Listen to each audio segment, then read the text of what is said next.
Olá, irmãos. Vamos dar continuidade à nossa exposição no livro do profeta Malaquias. E como você está? Como é que você está encarando? Como é que você está enfrentando as mudanças que nós estamos vivendo há quase 2 meses e meio, que estamos sem atividades presenciais na igreja, que estamos nesse isolamento social. Mas eu espero que, apesar de todas essas mudanças, você possa estar bem, você possa estar firme no Senhor, porque ao contrário das circunstâncias que são variáveis, ora vivemos circunstâncias favoráveis, ora vivemos circunstâncias desfavoráveis, o nosso Deus, o Senhor, ele não muda. O Senhor, ele é imutável.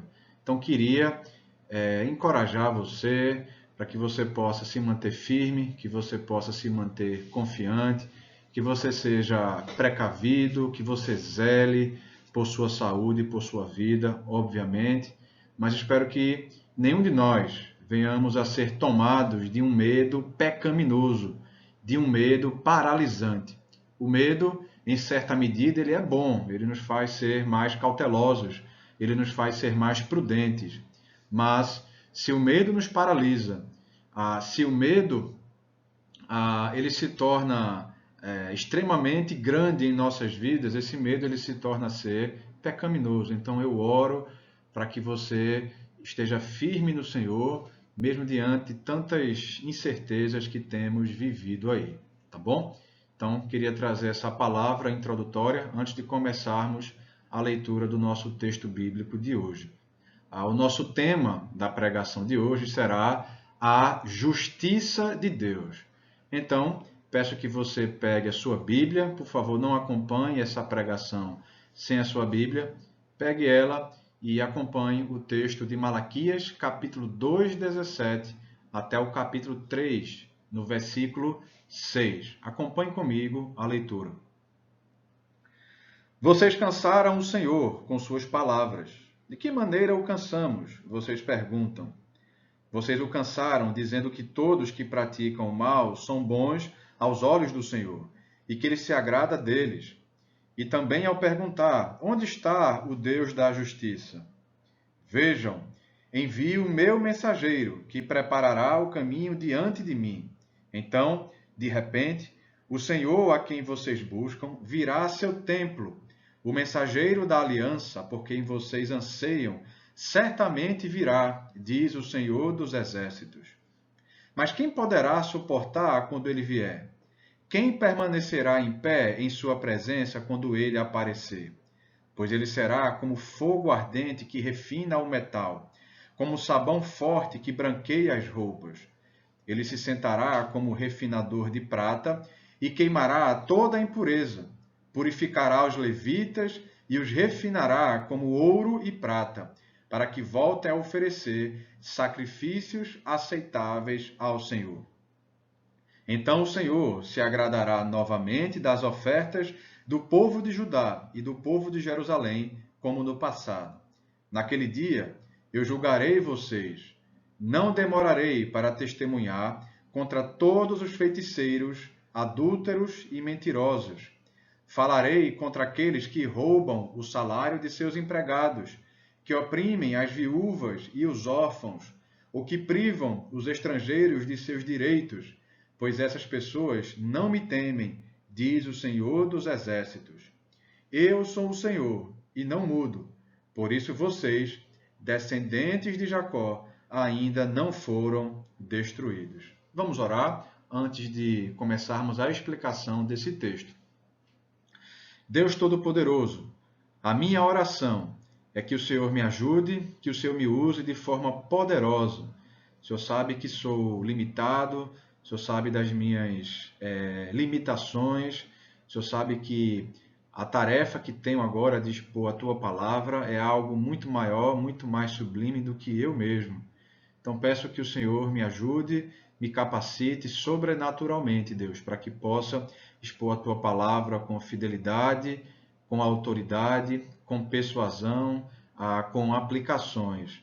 Oro também que o Senhor possa trazer entendimento, iluminação, que aqueles que vão ouvir a essa pregação, que possam entender, possam compreender o texto bíblico e possam fazer as devidas aplicações nas suas vidas.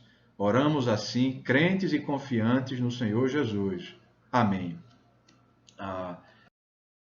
Bem, nós vivemos um mundo repleto de injustiça. Para chegarmos a essa constatação, nós não precisamos de tanto esforço. Vivemos agora um tempo de pandemia e chega a ser revoltante, não é? Chega a trazer profunda indignação o que alguns prefeitos e governadores, para não dizer muitos, tá? Que são suspeitos e alguns deles provavelmente serão condenados e serão considerados culpados de superfaturarem compra de respiradores, de ventiladores mecânicos, hospitais de campanha. Alguns deles estão sendo construídos também com superfaturamento, com preços que são irreais. Hospitais de campanha que dinheiro foram investidos, mas alguns deles nem sequer foram inaugurados. No Rio de Janeiro, nós temos alguns exemplos disso. Até pouco tempo atrás, Recife também se encontrava da mesma forma. E no Ceará também nós temos fortes suspeitas de corrupção. E isso traz muita indignação. Isso é latente a tamanha injustiça, né, que nós temos observado no nosso país. Enquanto pessoas estão em leitos de UTI, morrendo, precisando respirar, e para que possam respirar por conta do comprometimento dos seus pulmões, precisam desses ventiladores mecânicos, desses respiradores artificiais. E muitos deles não possuem esses respiradores. E muito disso por conta de falcatruas, muitas vezes por conta de corrupção, por conta de negligência.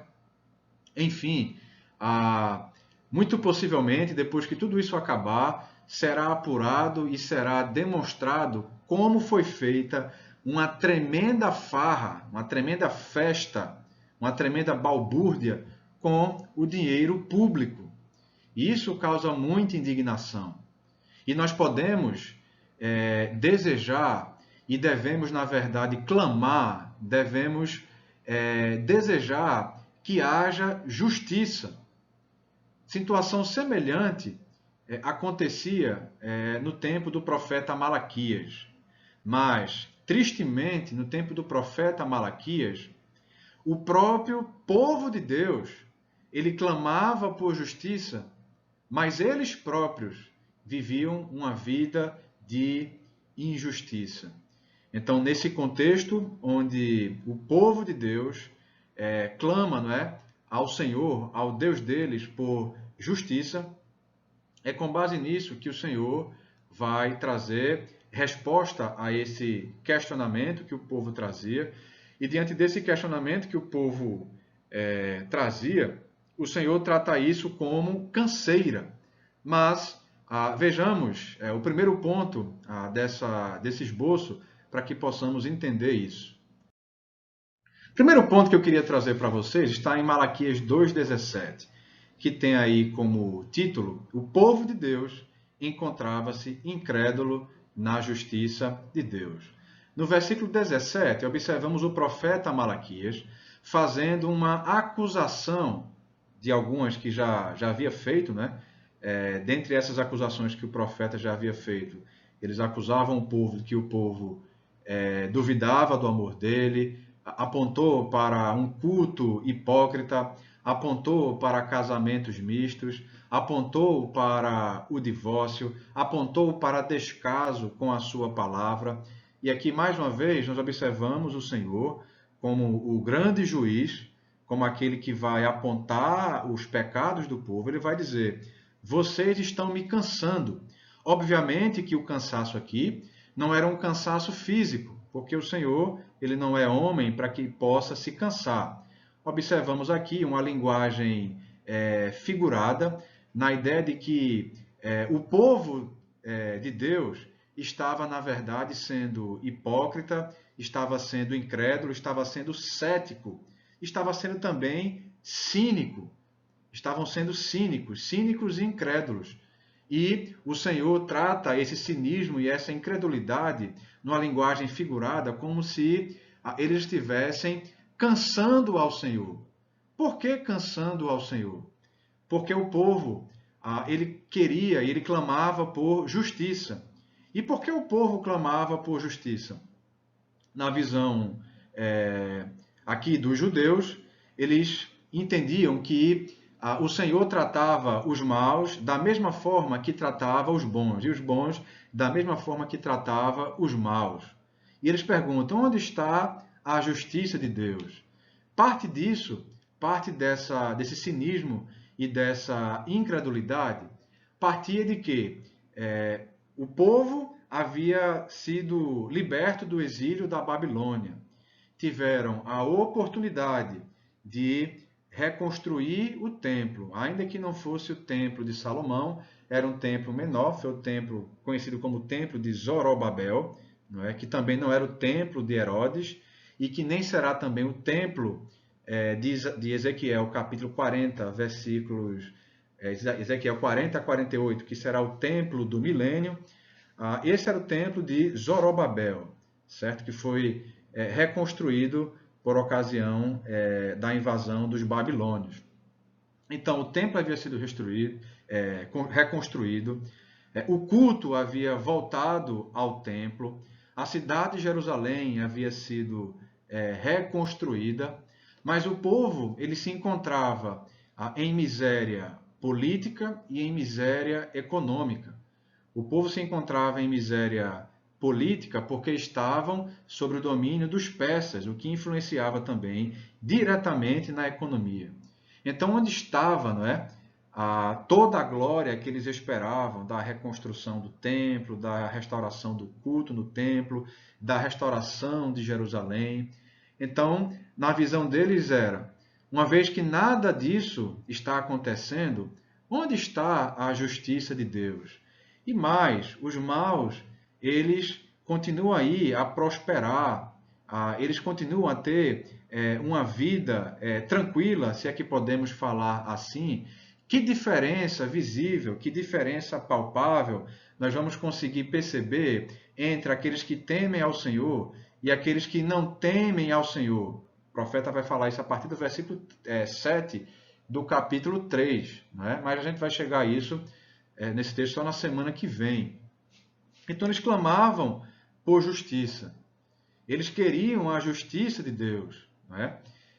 Interessante que algo semelhante é dito e é visto em Amós, capítulo 5, versículo 18. Eu peço que você possa abrir lá, Amós, capítulo 5, versículo 18.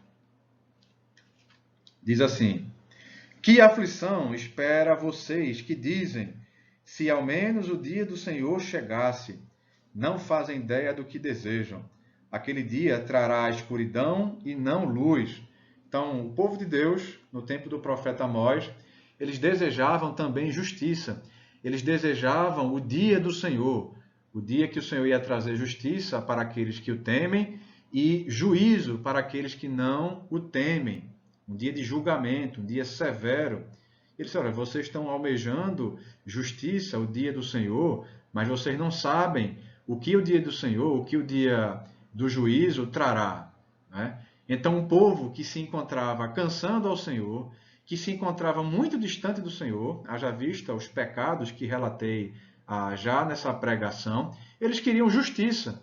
Mas eles queriam justiça, mas não olhavam para as próprias vidas deles, onde a própria conduta, a própria forma de viver que eles viviam, era uma forma e um estilo de vida totalmente injusto, totalmente incompatível com o Deus da aliança. Eles não viviam à altura da aliança que Deus havia feito com o povo de Israel no Sinai. Eles não viviam à altura da aliança mosaica. E mesmo assim, o povo queria justiça. Mesmo assim, o povo era muito rápido para apontar o dedo para os outros, mas não a reconhecer os seus próprios pecados e não a reconhecer as suas próprias falhas. O povo queria justiça. Para eles não havia diferença entre os maus e os bons. E, de certa forma, o que eles estão dizendo é: vamos viver como os maus, porque o Senhor não opera a justiça. Na visão deles, se o Senhor fosse um Deus justo, o Senhor, de alguma forma, iria intervir, iria punir esses maus e iria nos restaurar, iria nos trazer a glória do templo, iria nos trazer a glória econômica, iria nos trazer a glória política. Mas eles não viviam, eles não olhavam primeiramente para eles próprios, onde eles viviam distante da aliança mosaica. E possivelmente, na verdade possivelmente não, certamente, viviam sobre alguns pontos de maldição, por exemplo, de Deuteronômio capítulo 28, Levítico capítulo 26, que mostram bênçãos e maldições. Quando o povo obedece à lei, o povo é abençoado. Quando o povo desobedece os termos da aliança, o povo é amaldiçoado. Então eles queriam justiça, eles queriam glória econômica, eles queriam glória política, eles queriam glória espiritual, mas com base nos seus parâmetros, mas com base na forma que eles mediam, na forma que eles entendiam que deveriam ser. E não é assim. Nós não podemos servir ao Senhor da forma que nós bem entendemos. Nós temos que servir ao Senhor nos termos da sua palavra. Nós temos que servir ao Senhor nos termos e princípios que a Bíblia ensina, que a Bíblia nos orienta. Era tudo que o povo de Judá, que os judeus não faziam aqui. E queriam justiça. E o Senhor diz: olha, vocês estão me cansando com isso. E a partir do capítulo 3, a gente começa a observar como o Senhor vai, através do profeta, vai responder a esse anseio de justiça que o povo tinha. Primeiro, capítulo 3, versículo 1. O ponto diz assim, o título que quero trazer desse ponto é: o mensageiro que preparará o caminho do Senhor.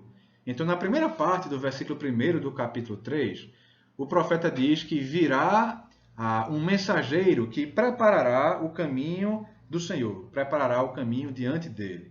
Isso faz alusão à profecia, a gente já viu isso no Evangelho de João, nas pregações de João, a Isaías capítulo 40, versículos de 1 a 5. Isaías 40, versículos de 1 a 5. Diz assim o texto: Consolem, consolem meu povo, diz o seu Deus. Falem com carinho a Jerusalém. Digam-lhe que seus dias de luta acabaram e que seus pecados foram perdoados. Sim, o Senhor a castigou em dobro por todos os seus pecados. Ouçam, uma voz clama: abram caminho no deserto para o Senhor. Preparem para nosso Deus uma estrada reta na terra desolada. Aterrem os vales, nivelem os montes e as colinas, endireitem as curvas, tornem planos os trechos acidentados. Então a glória do Senhor será revelada, e todos a verão. O Senhor falou. Quando a gente vai para João capítulo 1, a gente observa que o apóstolo, que João Batista, na verdade, apóstolo não, que João Batista, ele cumpriu parcialmente essa profecia. Por que ele cumpriu parcialmente essa profecia?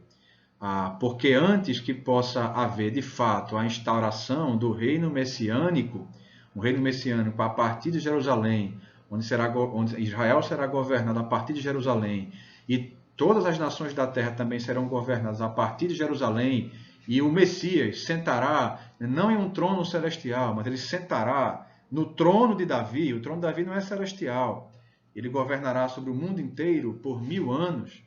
Essa profecia nós aguardamos o cumprimento quando o próprio profeta Elias virá, como diz Malaquias 4:5, ou alguém ainda no espírito e poder de Elias, mas se formos literais, entenderemos que o próprio profeta Elias virá. Mas João Batista ele foi um cumprimento, uma prévia, um cumprimento parcial dessa profecia, onde ele preparou o caminho do Senhor, pregando arrependimento e batismo nas águas. Esse batismo era diferente do batismo cristão. O batismo de João Batista tinha um simbolismo de purificação de pecados. Tinha um pano de fundo do Antigo Testamento, certo? Então a ideia era que o povo pudesse ser batizado por João Batista, demonstrando que estavam arrependidos dos seus pecados e simbolicamente os seus pecados estavam sendo purificados por conta do arrependimento que eles tinham. Essa purificação verdadeira, como diz João Batista, seria o próprio Cristo que viria, porque ele não batizava com o Espírito, ele batizava apenas com água, mas ele diz, virá aquele depois de mim, o qual não sou digno de desamarrar as suas sandálias. O que ele está dizendo é, eu não sou digno nem mesmo de ser seu escravo. Esse batizará com o Espírito. Então, o contexto dessa profecia que é citada também aponta aqui para Isaías capítulo 40, nós observamos algo que não se cumpriu plenamente quando João Batista veio, porque se você olhar para Isaías 45, o texto diz que a glória do Senhor será revelada e todos a verão, o que também é compatível com aquele que vai preparar o caminho do Senhor, de acordo com Malaquias capítulo 4, versículo 5. Então o mensageiro, João Batista, ele virá e preparará o caminho do Senhor. Os reis do Oriente, quando eles iam de uma localidade para outra, mensageiros iam à frente no caminho desse rei para que pudesse pavimentar as estradas que o rei iria passar, para que o terreno não pudesse ficar acidentado, que obstáculos não se colocassem no caminho, no trajeto desse rei. E espiritualmente falando, João Batista preparou o caminho do Senhor e o profeta Elias preparará o caminho do Senhor pouco antes da instauração do reino messiânico, através da pregação de arrependimento. O povo deveria quebrantar-se, o povo deveria de fato se arrepender dos seus pecados e que pudessem voltar para o Senhor. Mas o que é que isso tem a ver com justiça? O tema da mensagem é o tema do texto, tá? O tema da mensagem é o tema do texto. O texto fala sobre a justiça de Deus. Então, o que é que isso tem a ver com a justiça de Deus? Sabe o que isso tem a ver com a justiça de Deus? Porque isso aponta para o primeiro advento do Senhor Jesus Cristo. João Batista veio e logo depois de João Batista veio o Senhor Jesus Cristo. Ele veio, né? O Verbo se fez carne e habitou entre nós. Ele veio, ele teve a sua primeira vinda. E na sua primeira vinda, ele veio, acima de tudo, para que pudesse morrer na cruz do Calvário, para que, morrendo na cruz do Calvário, ele pudesse ser o justo e o justificador, como Paulo diz em Romanos, capítulo 3, versículo 26. Então, para falar de justiça, nós estamos falando aqui, o profeta Malaquias está apontando para o Senhor Jesus Cristo, está apontando para o Evangelho. Isso aqui é Evangelho puro. Aponta para o primeiro advento, para a primeira vinda do Senhor Jesus Cristo, onde nós observamos a maior manifestação de justiça que esse mundo pôde ver. Uma justiça onde ele foi o justo, ele declarou, com base no seu sacrifício, ele pôde declarar muitos justos, não com base na justiça própria de cada um, mas com base nos méritos do Senhor Jesus Cristo, e ele foi o justificador. Não é? Ele cumpriu toda a justiça de Deus. O Senhor Jesus Cristo cumpriu não meramente uma justiça humana, mas ele cumpriu a maior justiça de todas, que foi a justiça divina. O salário do pecado é a morte. Mas quem tomou sobre si, como diz Isaías 53, as nossas transgressões, aquele que foi moído em nosso lugar, foi o Senhor Jesus Cristo. Por que aconteceu isso? Para que ele pudesse suprir, para que ele pudesse cumprir a justiça divina. Quando nós pensarmos em injustiça, devemos pensar na maior justiça de Deus que foi realizada. E a maior justiça de Deus que foi realizada é o Evangelho. O Senhor Jesus Cristo morrendo na cruz do Calvário para que ele pudesse cumprir a justiça de Deus e para que pudesse me declarar e para que pudesse lhe declarar justo, nós somos declarados justos. Aqui há a maior justiça de todas, que é a justiça onde o pecado ele foi vencido, onde o pecado ele foi derrotado e a justiça de Deus foi cumprida plenamente no Senhor Jesus Cristo. Então, a vinda do mensageiro apontava para o primeiro advento do Senhor Jesus, o que apontava para a justiça de Deus. Segundo ponto, ainda no versículo 1, tem como título o mensageiro da aliança. Primeiro foi o mensageiro que prepararia o caminho do Senhor. Mas agora observamos o mensageiro da aliança. Olha o que diz a parte B do versículo 1. Então, de repente, o Senhor, a quem vocês buscam, virá a seu templo. O mensageiro da aliança, por quem vocês anseiam, certamente virá, diz o Senhor dos exércitos. Aqui, como a gente vai ver pelo contexto dos versículos 2 a 5, aqui não é mais o contexto do primeiro advento do Senhor Jesus, mas aqui já é o contexto do segundo advento do Senhor Jesus Cristo. A gente vai entender por quê. Vamos começar por partes, explicando esse versículo. Esse ponto começa dizendo o seguinte: então, de repente, o Senhor a quem vocês buscam virá a seu templo. Então, eu queria ler com você Mateus. Você vai passar aí apenas um livro depois, né? Mateus capítulo 24, versículo 27. Diz assim: porque assim como o relâmpago lampeja no leste e brilha no oeste, assim será a vida do Filho do Homem. Versículo 35 do mesmo capítulo 24 de Mateus. Contudo, ninguém sabe o dia e nem a hora em que essas coisas acontecerão. Nem mesmo os anjos no céu, nem o Filho, somente o Pai sabe. Quando o Filho voltar, será como o tempo de Noé. Nos dias antes do dilúvio, o povo seguia sua rotina de banquetes, festas e casamentos, até o dia em que Noé entrou na arca. Não perceberam o que estava para acontecer, até que veio o dilúvio e levou todos. Assim será na vinda do Filho do Homem. 2 homens estarão trabalhando juntos no campo. Um será levado e o outro deixado. 2 mulheres estarão moendo cereal no moinho. Uma será levada e a outra deixada. Portanto, vigiem, pois não sabem em que ocasião o Senhor virá. Entendam isto.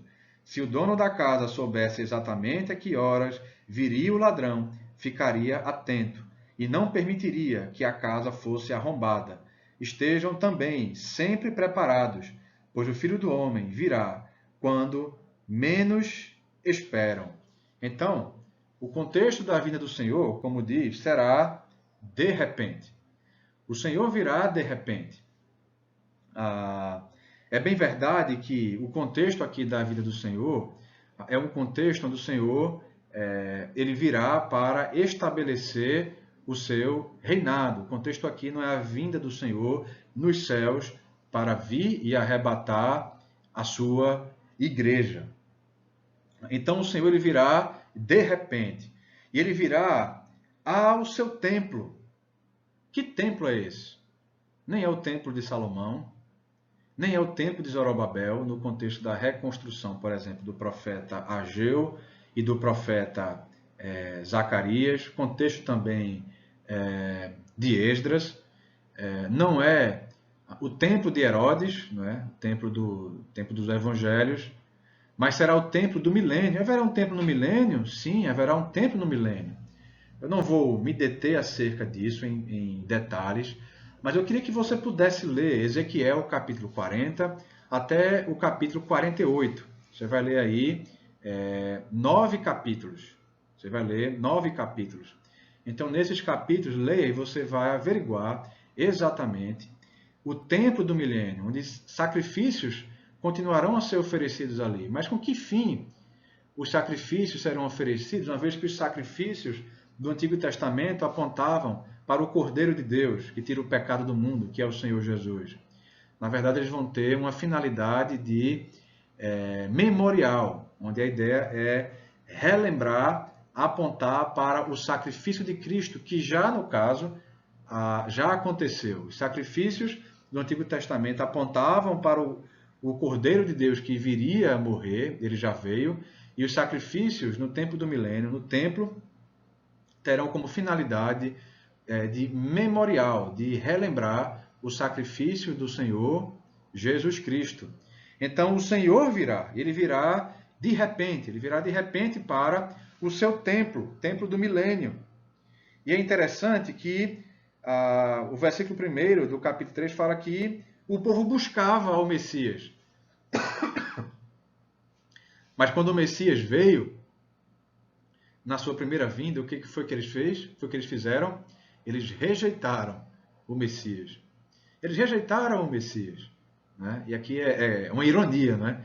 Eles desejavam tanto o Messias, eles desejavam tanto a justiça de Deus, mas justamente o que eles desejavam, na prática, era o que eles não faziam. Era o que eles não faziam. E era o que eles não desejavam. Eles desejavam da forma deles, mas não é da forma que nós queremos, mas sim da forma que o Senhor diz e que o Senhor determina. E por que Cristo é considerado o mensageiro da aliança? Como diz o versículo 1. Porque o Senhor Jesus Cristo foi o cumprimento perfeito da aliança mosaica. Nós não vivemos mais sobre os preceitos da aliança mosaica, sobre a lei de Moisés. Por quê?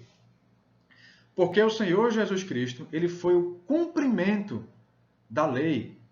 Né? Os aspectos cerimoniais, os aspectos litúrgicos, apontavam exatamente para o Senhor Jesus.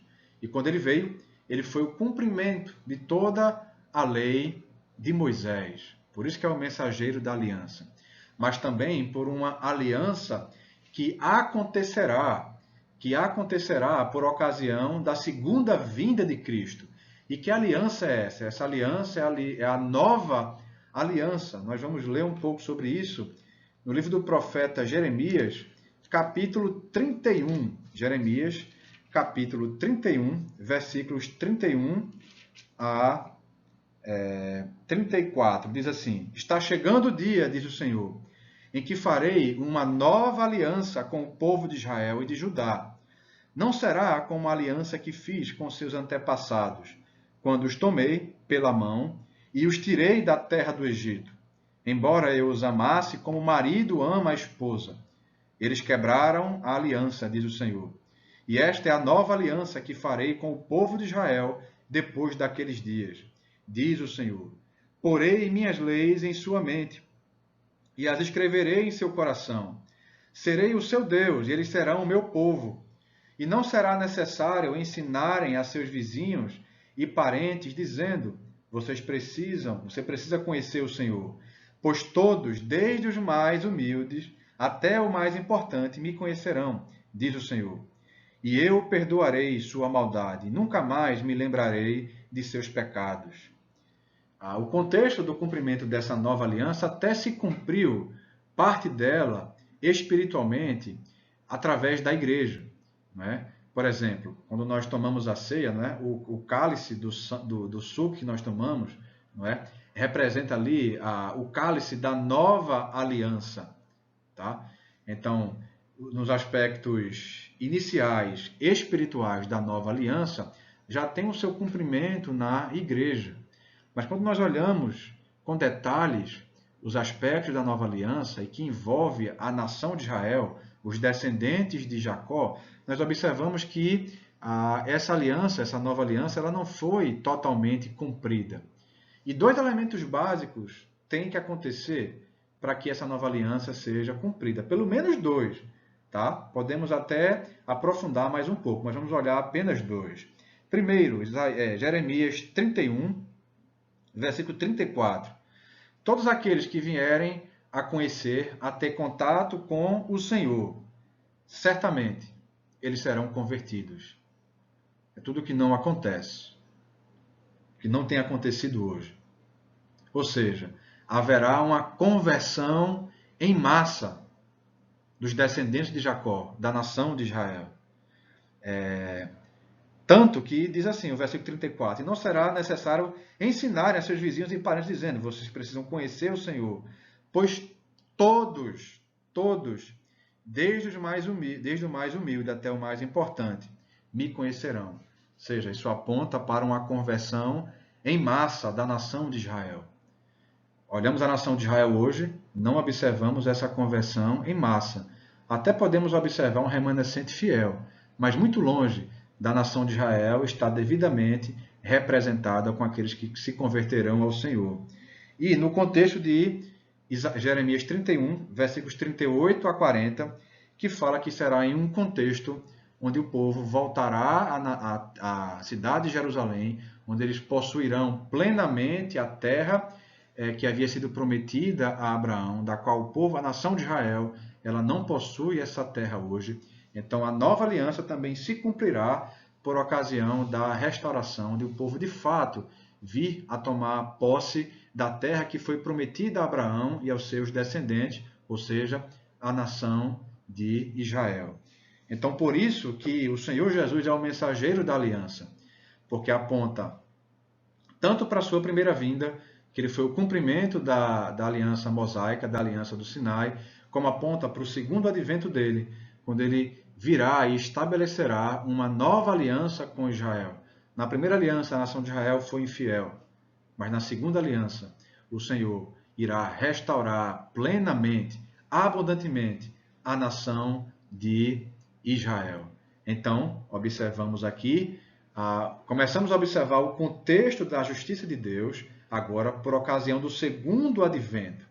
Mas essa justiça de Deus, por ocasião do segundo advento, ela não vai ter também só aspectos de bênção, ela vai ter também aspectos de purificação, terá também, na ocasião da segunda vinda de Cristo, aspectos de castigo e também terá aspectos de condenação.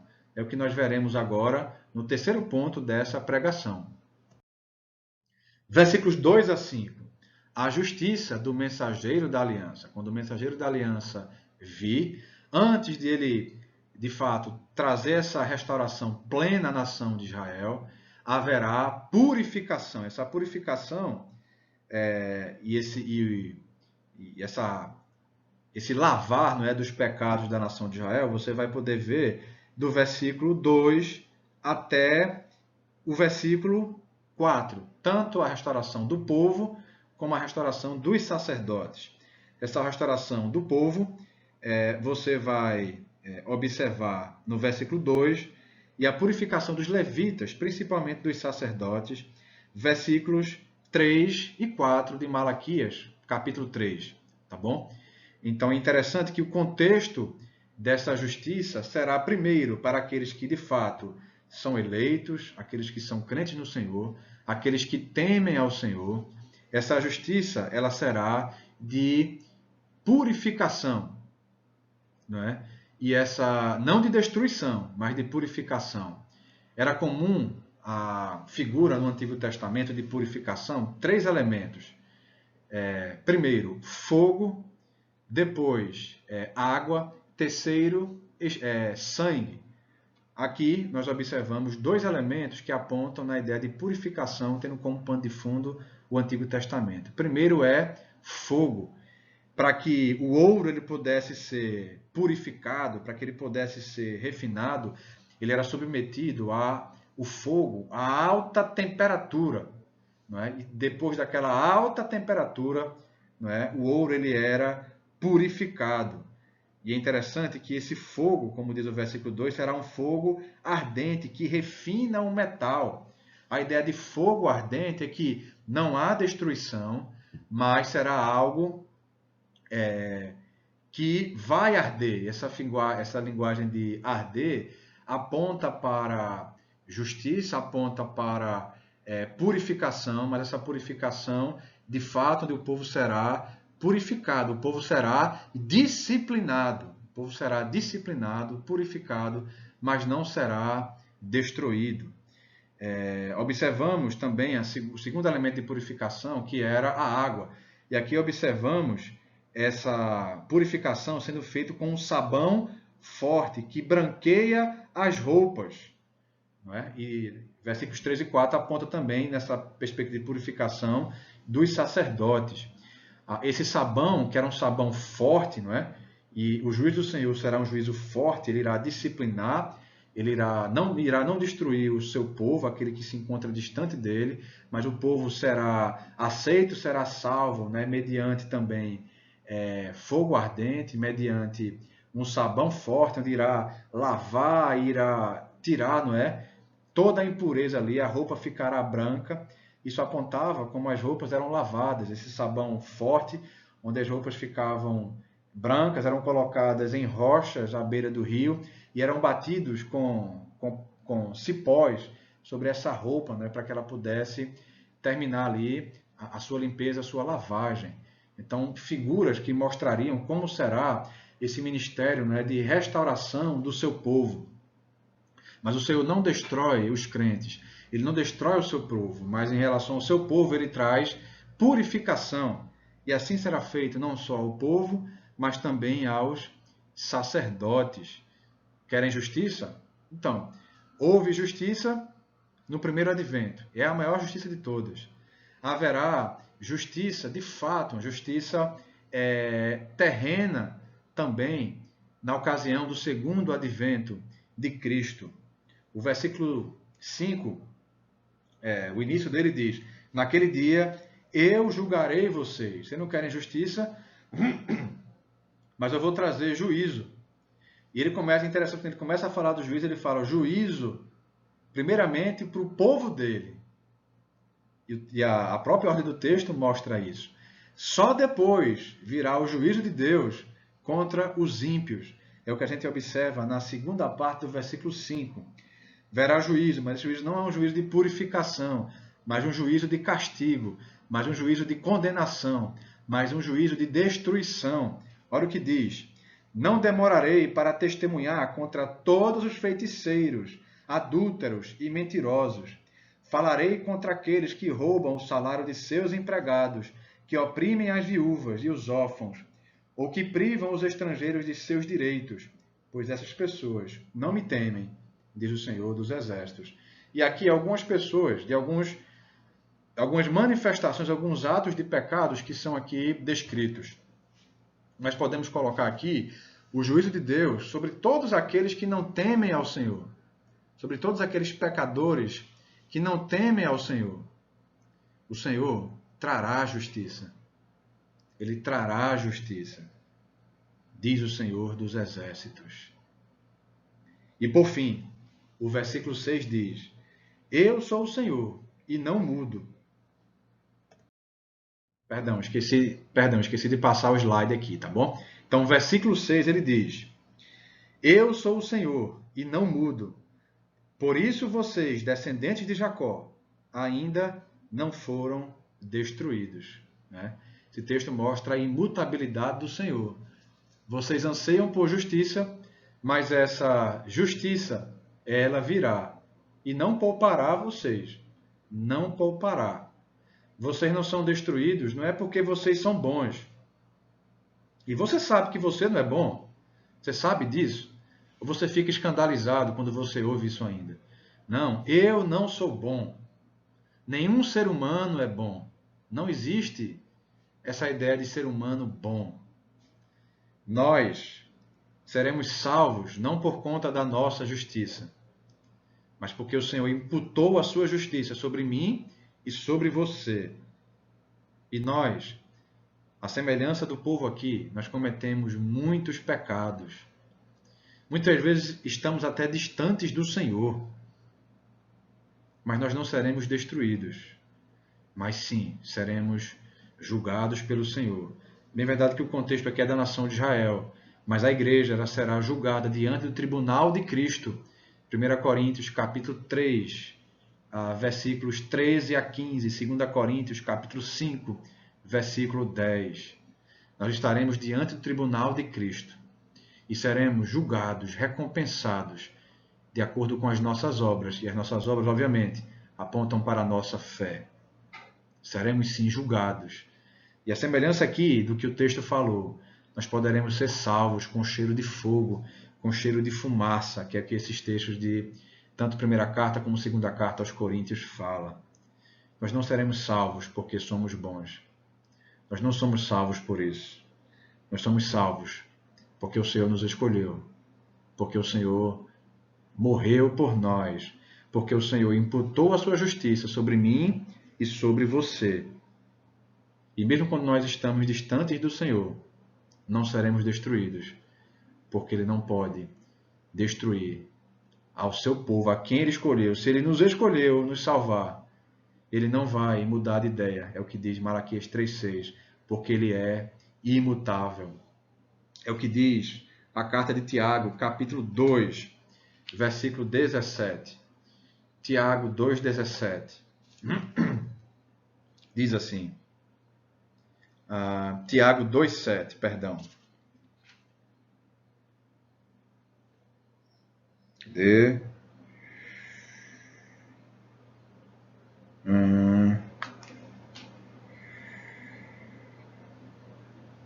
Perdão, Tiago 1,17, queridos. Diz assim: toda dádiva que é boa e perfeita vem do alto, do Pai, que criou as luzes no céu.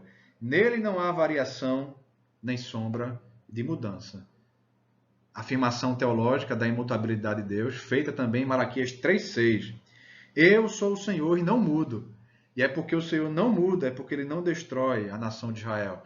Mas é porque o Senhor também Ele não muda, Ele é imutável. É por isso que Ele não destrói a igreja hoje.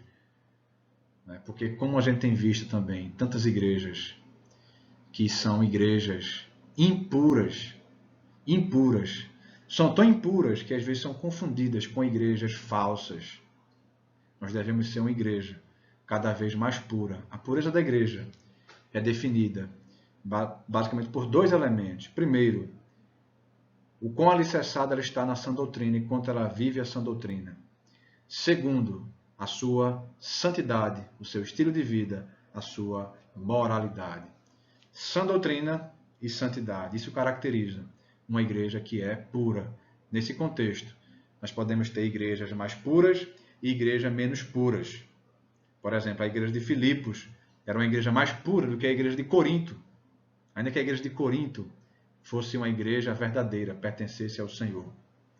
Devemos sim ser uma igreja mais pura. Não que não somos uma igreja pura, não estou dizendo isso, mas que devemos ser cada vez mais uma igreja mais pura, como corpo, também como membros, também como indivíduos, como pessoas.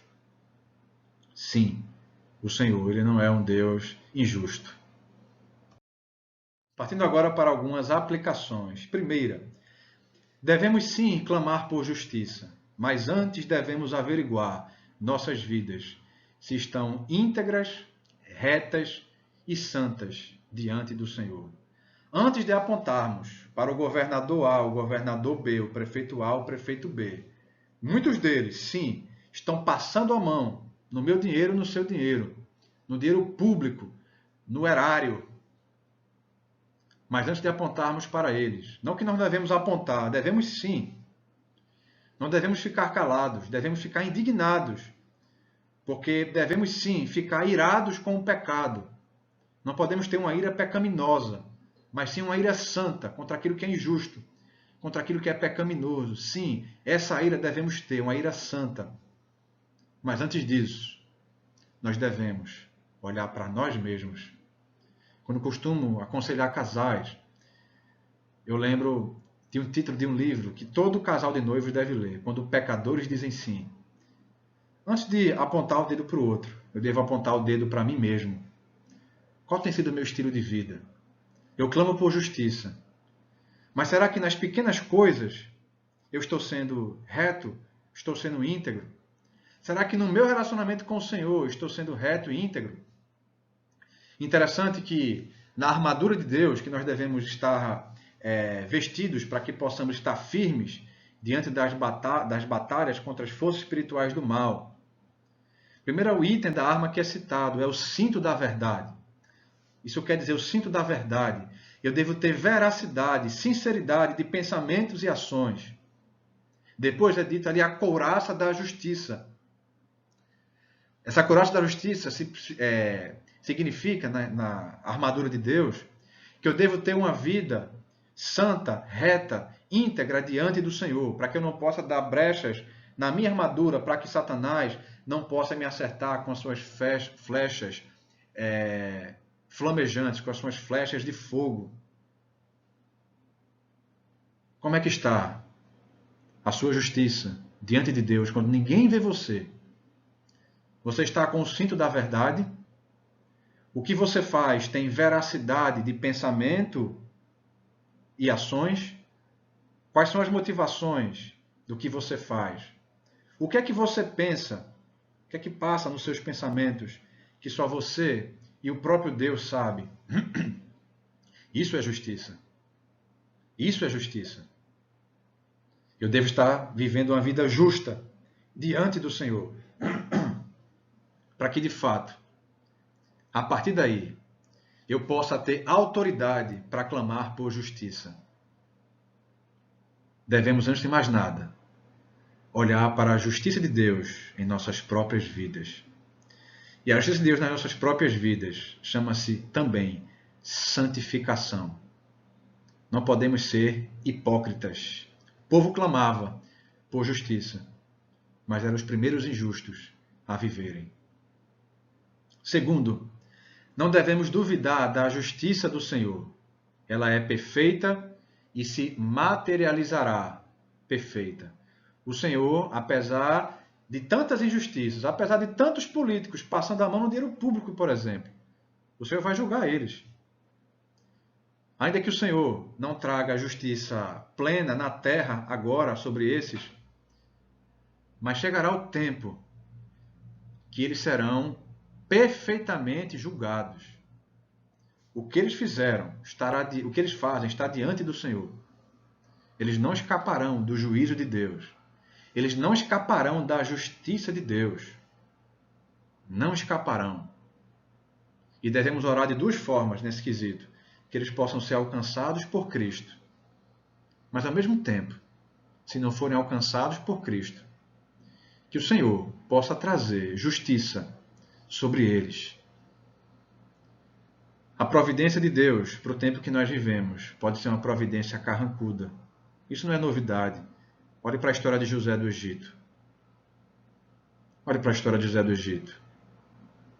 Ele foi injustiçado, mas aquilo fazia parte da providência de Deus, do agir da justiça de Deus. Olhe para Jó, o justo que sofreu. Mas sabe uma coisa? Quando nós olhamos para a história de Jó, observamos que mesmo Jó, sendo um homem justo, reto e íntegro diante do Senhor, havia coisas que Deus queria tratar no coração de Jó. Por isso que ele trouxe tantos males para Jó. Não foi Satanás, não. Foi o Senhor que trouxe males para Jó. Leia Jó 42:11. O Senhor não é injusto. O que acontece é que o Senhor tem tratado com o mundo. O Senhor tem tratado comigo e com você no meio das injustiças. Ele não é injusto. Ele não é injusto. Ele está tratando, ele está agindo na sua providência. Mas ele continua sentado. Ele está no controle de tudo. Ele é o Deus justo. Observamos lampejos de justiça. Mas a justiça na terra perfeita acontecerá naquele grande dia. No dia do Senhor. No dia do juízo final, onde nenhum injusto escapará. E como eu e você estaremos? Como eu e você estaremos? Espero que nós já tenhamos sido julgados no tribunal de Cristo. Espero que possamos, eu e você, estar julgando com o Senhor no reino milenar. O Senhor ele não é injusto. O que acontece é que na sua providência, na sua soberania, ele está tratando com o mundo, está tratando com a igreja, o que não significa que ele é injusto. A cruz de Cristo apontou para a sua justiça, e a sua segunda vida apontará para a justiça perfeita nessa terra. Terceiro, não devemos invejar os ímpios. Lembremos-nos o fim deles e o fim dos justos. Não devemos olhar para aqueles, a semelhança de Asaf, não é? Interessante que Asaf ele só pôde ter a sua visão restaurada e recuperada depois que ele Parou de olhar para as circunstâncias e passou a olhar para o Senhor. Olhe lá o Salmo 73. Salmo 73. Vamos lá. Ele começa até o versículo 16. Até os versículos 1 a 16 de Salmo 73. Asaf começa a, de certa forma, olhar o que acontece, onde é que está a justiça de Deus. O ímpio prospera e o justo sofre. Mas porque ele estava com a sua visão, não no autor e consumador da sua fé. Quando ele colocou a sua visão no autor e consumador da sua fé, aí ele entendeu. Ele entendeu que o Senhor, ele é justo. Ele entendeu. Só que ele entendeu a justiça de Deus, acima de tudo, apontando lá para o fim, para a consumação de todas as coisas, para o dia do juízo. Olha o que diz, a partir do verso 17. Olha a visão dele como muda. Então, entrei em teu santuário, ó Deus, e por fim entendi o destino deles. Então, quando fala que ele entrou no santuário, é que ele se voltou para o Senhor. Ele colocou a sua visão naquilo em que ele deveria olhar. Por isso.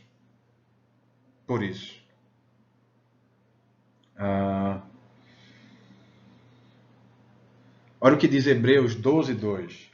Mantenhamos o olhar firme em Jesus, o líder e aperfeiçoador de nossa fé. Esse deve ser o nosso olhar. Esse deve ser o nosso olhar. Não devemos invejar aqueles ímpios que podem até prosperar, mas chegará o tempo que, quando partirmos dessa existência, quando adentrarmos a eternidade por vir, aí sim haverá grande distinção entre os que temem ao Senhor e os que não temem ao Senhor. Por fim, a cruz, sem ela, sem justiça. Como está a sua vida diante da cruz? Como está? Você está distante da cruz ou você está próximo da cruz? Se você está distante da cruz de Cristo, do seu sacrifício, você receberá o justo juízo, a justa ira de Deus sobre você. Se você está distante da cruz de Cristo, a ira de Deus, ela está sobre você. E você não será condenado, você já está condenado. Mas você pode ficar livre do juízo e da ira vindoura. Se você se arrepender dos seus pecados, reconhecer que Cristo morreu pelos pecados de muitos, se você confessar Cristo como teu Senhor e teu Salvador, você poderá ser justo e você poderá ser alcançado pela justiça de Deus. Nesse momento, não espere para amanhã. Tome a decisão de seguir a Cristo. Tome a decisão de reconhecer que você é um pecador, que você está debaixo do juízo da ira de Deus e que se você morrer assim, você será condenado eternamente. Mas a boa notícia é que se você crê no Senhor Jesus Cristo, crê que você é pecador, que você vive distante dele e você foi feito para viver glorificando a Deus. É para isso que você foi feito. Se você se arrepender dos seus pecados e crer em Cristo, passar a ser um seu discípulo, um seu seguidor, tendo ele como Senhor e Salvador da sua vida, você será salvo e terá vida eterna. E será julgado, não para condenação, mas será julgado para ser recompensado, para ser purificado. Que o Senhor nos abençoe. Vamos orar e logo em seguida encerraremos o nosso tempo aqui. Deus Todo-Poderoso, obrigado por saber que Tu és justo, que nós não possamos duvidar da Tua justiça, que possamos clamar, lutar por justiça, sim, mas antes de mais nada, possamos viver de acordo com a Tua justiça, que possamos, antes de mais nada, vivermos uma vida reta, íntegra e santa diante do Senhor, para que daí possamos erguer as nossas vozes por justiça. Tem misericórdia de nós se não temos vivido vidas santas. Perdoa, Senhor. Ser seguidor do Senhor não é brincadeira. Devemos sim viver da forma que agrada ao Senhor, porque vivemos e existimos para isso. Ó Deus, salva aqueles, ó Deus, que ouvem esse vídeo nesse momento e que não são seguidoras do Senhor, que possam ser alcançadas por Ti, que possam se arrepender dos seus pecados e crer no Senhor Jesus, e possam, de fato, ser alcançados pela justiça e serem livres da ira vindoura. Muito obrigado, Senhor. Muito obrigado pela justiça perfeita na cruz do Calvário, onde o Senhor foi o justo e o justificador. Em nome de Jesus, nós oramos. Amém. Que o Senhor abençoe sua vida. Até o domingo, estamos à disposição no que você precisar. Deus nos abençoe, abençoe ricamente a sua vida.